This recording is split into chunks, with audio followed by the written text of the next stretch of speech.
Three sides to every tale we tell. The truth is here, is ringing bells.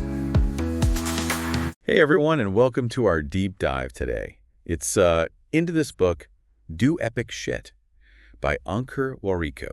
Oh, yeah, I've heard of him. Yeah, he's pretty well known, I guess, entrepreneur, content creator. And basically the book is all about, success and failure, self-awareness, all the stuff we love to talk about here. Sounds right up our alley. Yeah. So I think what's really interesting about this book is that, he has this very specific definition of success that's not like what we normally think of, Yeah, what do you mean? Well, he's not saying you have to have, the big house, the fancy car, all the external markers of success. It's more about, defining success on your own terms. Oh, that's interesting. So it's more like an internal thing. Exactly. Yeah, Yeah. what does success actually mean to you? Not what society tells you it should mean. I feel like that's something a lot of people struggle with these days, with social media and everything. There's so much pressure to achieve certain things and have a certain lifestyle. Totally. And Warikoo really pushes back against that. He's like, you get to decide what success looks like for you. It's refreshing to hear that message for sure. Yeah, and the book is actually structured really interestingly. It's broken down into 6 different parts. Oh, what are they? So there's success and failure habits, awareness, entrepreneurship, money, and relationships. Wow, that covers a lot of ground. It does, right? And he kind of weaves all these different themes together throughout the book. It's really well written. Cool. I'm curious to hear more about his take on failure, because that's something I think a lot of people have a hard time with. Yeah, for sure. And the cool thing is he doesn't shy away from it at all. In fact, he actually has this thing called a failure resume. A failure resume. What's that? So basically he lists out all of his major setbacks and failures. Things from, not getting into the IITs, which are these really prestigious institutes in India, to struggling with startups and all sorts of stuff. Wow. So he's putting it all out there. Yeah, he's totally transparent about it. Yeah. And here's the thing. He doesn't see these failures as the end of the world. Right. Most people would probably try to hide those things. Exactly. But he reframes them as valuable learning experiences. I like that. It's like that saying, you learn more from your failures than your successes, or something like that. Exactly. Yeah. And he really emphasizes that. He talks about how getting rejected from the IITs actually led him to discover his passion for computer science. Oh, wow. So it was like a blessing in disguise. Yeah, totally. It's this whole mindset shift. Instead of letting setbacks define you, you use them as fuel to propel yourself forward. That's powerful. I think a lot of people could benefit from adopting that perspective. Definitely. And he even encourages us to create our own failure resumes. Really? Actually write them down. Yeah. He says it's a powerful exercise in reframing those experiences and recognizing the lessons learned along the way. I might have to try that. Yeah, I think it's a great idea. It takes away the stigma of failure and turns it into this opportunity for growth. Makes sense, because we all fail at things. It's just part of life. Exactly. And it's not just about professional setbacks either. Warikoo talks about how even in personal life, in relationships, failure can be a teacher. That's a good point. We often think of failure in terms of our careers, but it happens in every area of our lives. Right. And it's important to remember that we can learn and grow from those experiences too. For sure. And speaking of relationships, there's this really poignant story he shares in the book about how his son drew him with a phone in his hand for the first 6 years of his life. Oh, wow. That's kind of sad. It is, right? It's like a wake-up call to examine our priorities and make sure we're not sacrificing those important relationships for the sake of professional ambitions. It's easy to get caught up in the hustle and forget about what really matters. Yeah, and I think that story is a powerful reminder that true success is about finding balance and fulfillment in all areas of life, not just our careers. Absolutely. I couldn't agree more. So we've talked about success and failure. Now let's dive into Warikoo's take on habits, because this is where things get really interesting. He actually says he's more of an advocate for building habits than setting goals. Oh, that's interesting. Why is that? Where he believes that goals can sometimes leave us feeling empty once we achieve them. It's like we reach the destination, but then we're left wondering, now what? Yeah, I could see that happening. Whereas habits, he argues, shape us into the person we want to become. It's about the journey of continuous improvement, not just reaching a specific endpoint. That makes sense. So habits are the building blocks of who we are. Exactly. And he actually lays out 10 daily habits that have been game changers for him. Oh, wow. 10. That's a lot. It is, right? But some of them are pretty simple and practical, like carrying a notebook to jot down ideas, Mhm. and using technology to automate tasks. Those sound helpful. I always feel like I'm forgetting things. Yeah, me too. And then he has some more unconventional ones, like scheduling emails to yourself in the future as Oh, reminders. that's a good idea. I need to do that. And then there's this thing he calls sensory hooks, which are basically like little cues you can put in your environment to trigger certain actions. Like what? So like one example he gives is putting dumbbells next to his bed to encourage a morning workout. Oh, I like that. That's clever. Yeah, it's all about designing your environment to support the habits you want to cultivate. Makes sense. It's like setting yourself up for success. Exactly. And he has all these great examples in the book. Like, remember that one where he talks about putting his running shoes right by the door so he's more likely to go for a run? Oh, yeah, that's a good one. It's like you're eliminating those mental barriers and making it almost automatic. Totally. I'm going to try that. Yeah, it's amazing how these little tweaks can make such a big difference. It's not about willpower or motivation. It's about setting yourself up for success. I love that approach. Me too. Okay, so we've covered success and failure, the power of habits. Now, Warikoo gets into this whole concept of awareness, which he sees as like the foundation for making better decisions. Okay, this sounds interesting. Tell me more. Yeah, so basically he's saying that awareness is key to making choices that are aligned with our values and goals. Like if we're not aware of our own biases and motivations, we're more likely to make decisions that we'll regret later on. That's true. We can be so influenced by things we're not even aware of. Exactly. And so he really digs into self-awareness in this section, like recognizing our biases, understanding our motivations, and how all of that plays into the choices we make. It's like taking a step back and really examining ourselves.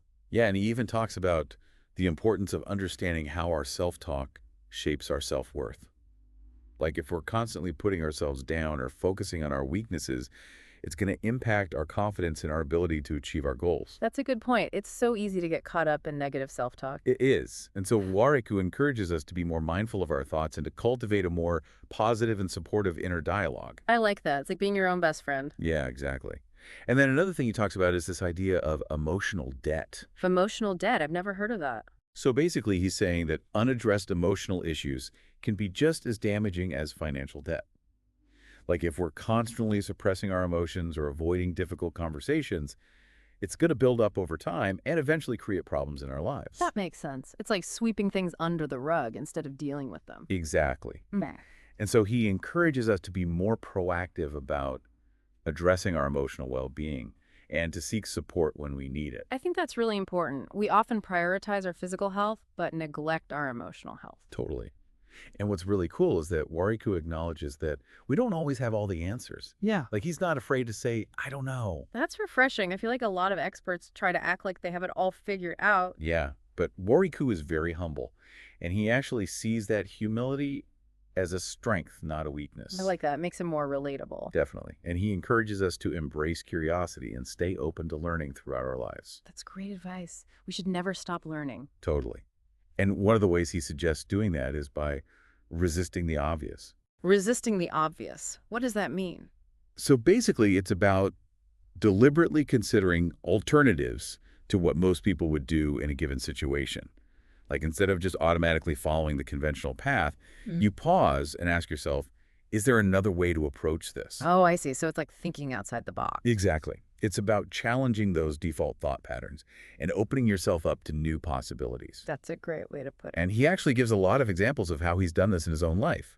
Like early in his career, he made a conscious decision to not just follow the traditional corporate ladder. Oh, interesting. What did he do instead? He wanted to explore different paths, even if they seemed unconventional, and that ultimately led him to become an entrepreneur and build his own successful businesses. That's awesome. So it's like he was resisting the obvious path and creating his own. Exactly. And he encourages us to do the same. Like, don't be afraid to question the status quo and forge your own path. I love that message. Me too. So we've covered a lot of ground in just these first 3 parts of Do Epic Shit.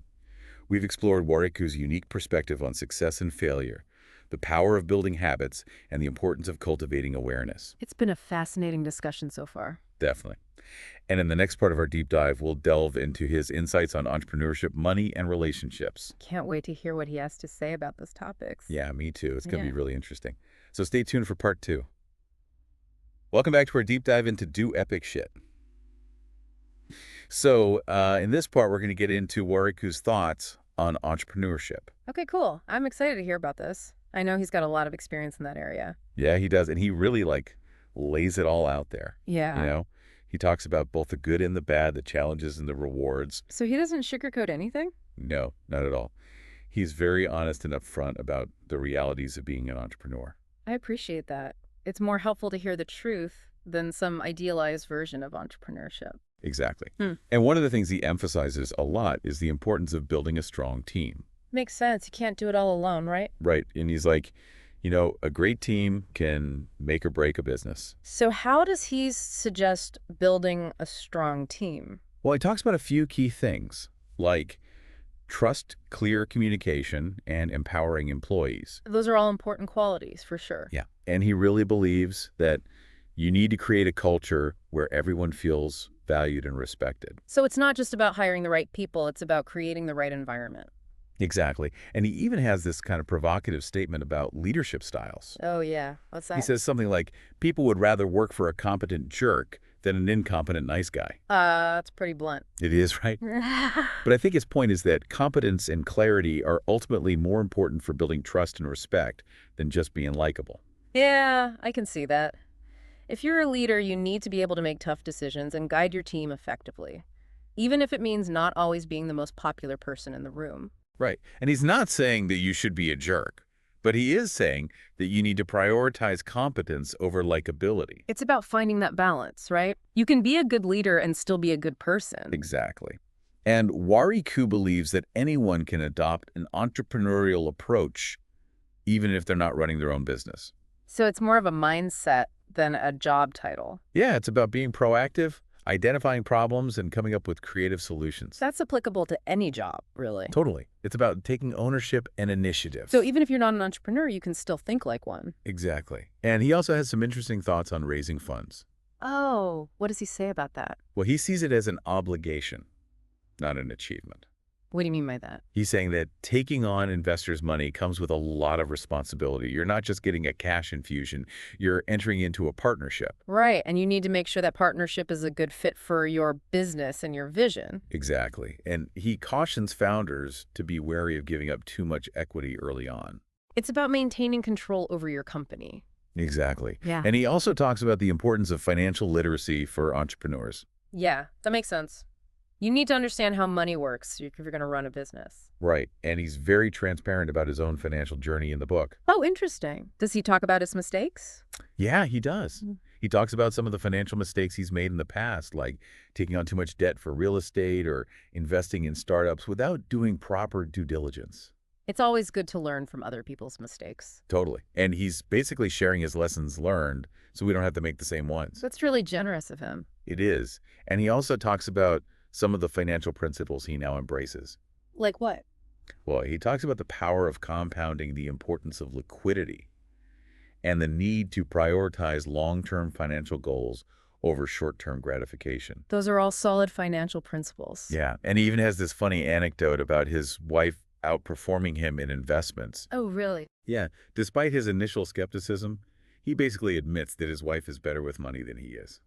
That's hilarious. It's good to be able to laugh at yourself. Yeah, and it highlights the importance of being open to learning from others, even those closest to us. So it's not about having all the answers. It's about being willing to learn and grow. Exactly, and that's a key theme throughout the entire book. So we've talked about entrepreneurship and money. Yeah. Now let's move on to relationships, because Warikoo has some really interesting insights on this topic too. Okay, I'm intrigued. What does he say? Well, he starts off with this really bold statement. He says, all problems are ultimately interpersonal relationship problems. Wow. That's a pretty big statement. It is, right? Yeah. But I think he's trying to get at the idea that our relationships with others shape our experiences so profoundly. Yeah. That makes sense. Whether it's our relationships with family, friends, colleagues, or even strangers, those connections have a huge impact on our lives. Exactly. And how we navigate those relationships can either amplify or diminish our happiness and well-being. So it's not just about having relationships, it's about having healthy relationships. Right. And he talks about some specific strategies for building healthier relationships. Like what? One of the key things he emphasizes is setting boundaries. Boundaries are so important. They are. And he says we invite what we allow in our relationships. Meaning, if we don't set clear boundaries, we're essentially giving others permission to disrespect our needs and values. Exactly. And he even asks this challenging question, would you be friends with your own self? Oh, wow. That's a good one. It's a really powerful exercise in self-reflection. Yeah, because if you wouldn't tolerate certain behaviors in a friend, why would you tolerate them in yourself? Right. It's about holding ourselves to the same standards we hold others to. And recognizing that personal growth is an ongoing process. Exactly. And he also talks about the importance of communication and addressing conflicts head on instead of letting resentments fester. Avoiding difficult conversations never solves anything. Right. It just makes things worse in the long run. So it's better to address issues directly, even if it's uncomfortable. Yeah. And he's a big advocate for open and honest dialogue. I think that's key to any healthy relationship. And he also talks about the difference between saying thank you and feeling thankful. Oh, that's interesting. Yeah, it's about moving beyond empty gestures and cultivating genuine gratitude. Both for the people in our lives and for the experiences we have. Exactly. And he also talks about the transformative power of mentorship. Mentorship can be so valuable. It is. And he encourages us to see everyone as a potential teacher. Regardless of their age or experience. Right. Everyone has something unique to offer. And we can learn something from every interaction if we're open to it. And he also shares some valuable lessons he's learned from his own parents. Oh, like what? Well, he talks about the importance of hard work, staying grounded, believing in yourself, and embracing risk. Those are all great lessons. Yeah. And it's a reminder that even those closest to us can be our greatest teachers. So we've covered a lot of ground in this deep dive into Do Epic Shit. From Warikoo's unique perspectives on success and failure, to his practical advice on habits and finances, to his insightful reflections on relationships. It's been a really rich and rewarding conversation. And in the final part of our discussion, we'll wrap things up by exploring some of the key takeaways from the book and how we can apply Warikoo's wisdom to our own lives. Stay tuned for the final part of our deep dive.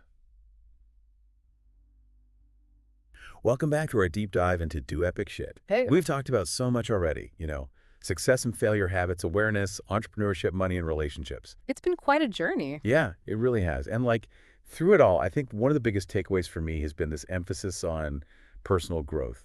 Warikoo really encourages us to embrace that, the journey of becoming better versions of ourselves. Yeah, he's all about continuous improvement. Right. And it's not just about reaching some end goal. It's about the process, the journey of learning and growing. I think that's a really important distinction. It is.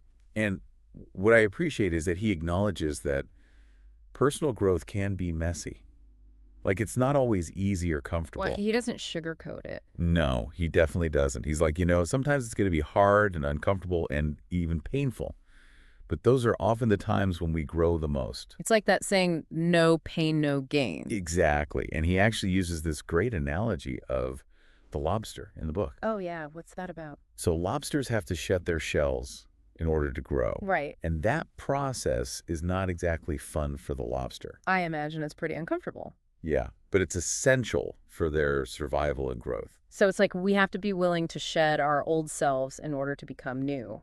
Exactly. And he's saying that we need to embrace those uncomfortable moments because that's where the real growth happens. It's about stepping outside of our comfort zones. Right. And he also emphasizes the importance of self-compassion throughout this process. Yeah, that's crucial. Because it's so easy to be hard on ourselves when we're trying to change. Especially when we make mistakes. Right.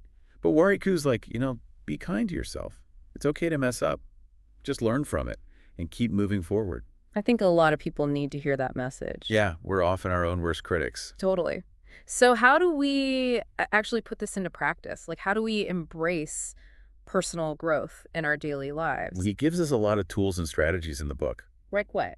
Well, remember how we talked about resisting the obvious? Yeah, that was an interesting concept. So it's about challenging our default thought patterns and considering alternative perspectives. It's like thinking outside the box. Exactly. And he encourages us to ask ourselves those what-if questions. Like, what if I did things differently? Exactly. Or what if I tried something new? It's about opening ourselves up to new possibilities.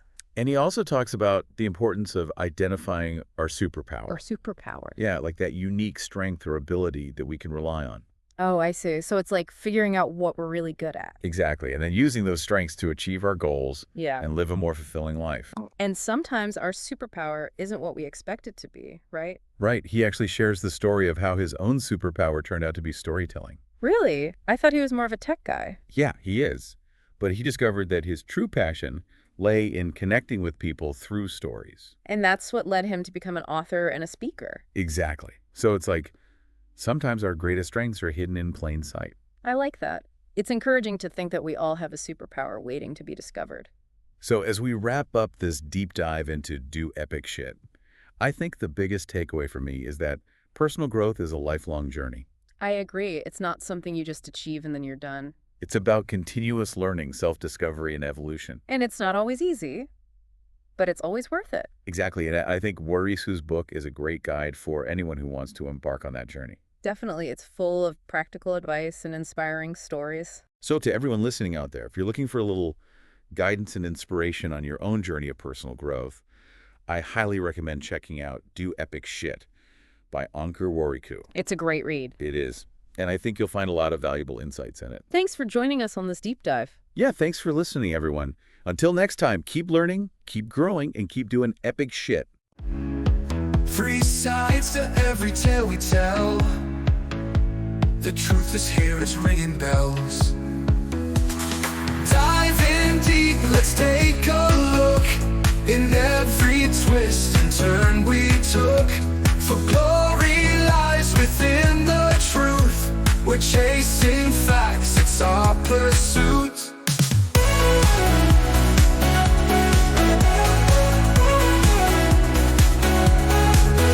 Stories break and come alive, digging deeper to survive. In the chaos, hear the call.